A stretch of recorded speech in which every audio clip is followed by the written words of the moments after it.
The Secret History of Currencies, a cycle analysis. The global landscape is shifting beneath our feet. The coming years will look nothing like the era we've grown accustomed to, yet they will mirror countless periods from our deep past. I am certain of this, because history is a series of recurring loops, over 5 decades of navigating the complexities of global finance. At the Secret History of Currencies, I've discovered that the most jarring shocks are simply events that happen within our narrow window of memory. To bridge this gap, I've spent years dissecting the last half-millennium of human history, tracking the rise and fall of the Dutch, the British, and the Americans. The anatomy of a reconfiguration. Each time these giants stumbled, it signaled a fundamental reconfiguration of the global hierarchy. I've distilled the most vital lessons from this research into a roadmap for the future, which you can explore in depth within my writing. But to truly grasp where we are going, we must first look at a pivotal moment in my own journey, a day when the rules of reality were rewritten in 1971. While working on the floor of the New York Stock Exchange, I witnessed the United States go bankrupt. It sounds impossible, but the world's superpower effectively defaulted on its obligations. At that time, gold was the bedrock of international trade. Paper currency was merely a claim check. Its only value was the promise that it could be swapped for physical bullion. However, the U.S. was living far beyond its means, issuing more paper claims than it had gold in its vaults. As foreign nations began demanding their gold, the supply evaporated. The mechanics of devaluation. On a Sunday night in August, President Nixon addressed the nation. He didn't use the word default, choosing instead to frame the decision as a defensive maneuver against market volatility. He suspended the dollar's link to gold, effectively breaking a sacred financial promise. I went to work the next morning, expecting a total market collapse. Instead, the floor erupted in a buying frenzy and stocks surged nearly 25%. This was my first encounter with a massive currency devaluation. When I looked back, I found the exact same phenomenon occurred in 1933 under Roosevelt. In both instances, when the government couldn't pay its bills, it simply severed the link to physical assets so it could print more paper. At the Secret History of Currencies, we track this specific pattern.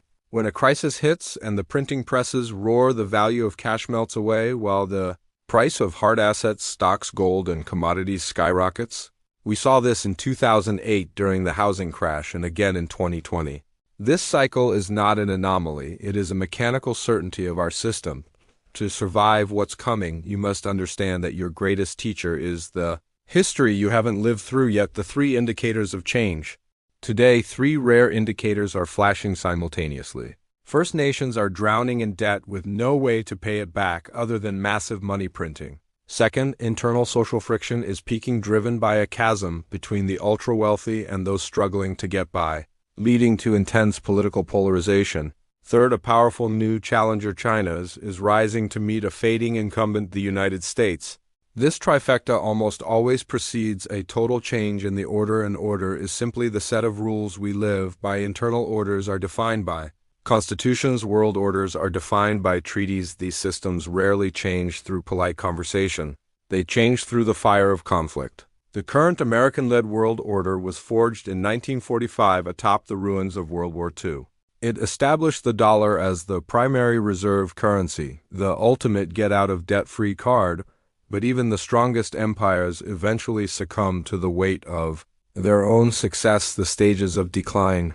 When a nation reaches the peak of the big cycle, it becomes expensive. Its workers demand higher wages, leading other nations to copy their technology and offer cheaper labor. Success breeds a certain softness. The generations that inherit wealth rarely possess the grit of those who built it. To maintain its status, the empire begins to borrow heavily, creating a financial bubble that masks its underlying decay eventually.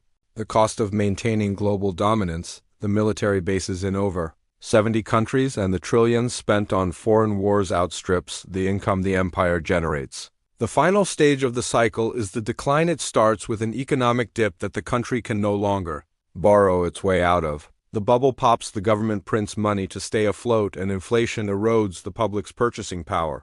This leads to a rise in populism and a desperate search for strongman leaders to restore order as the nation hollows itself out from within. External rivals sense the vulnerability and move in. This collision of domestic decay and foreign challenge is where new winners are born and new rules are written. History shows us that while the technologies change, the human drama remains the same.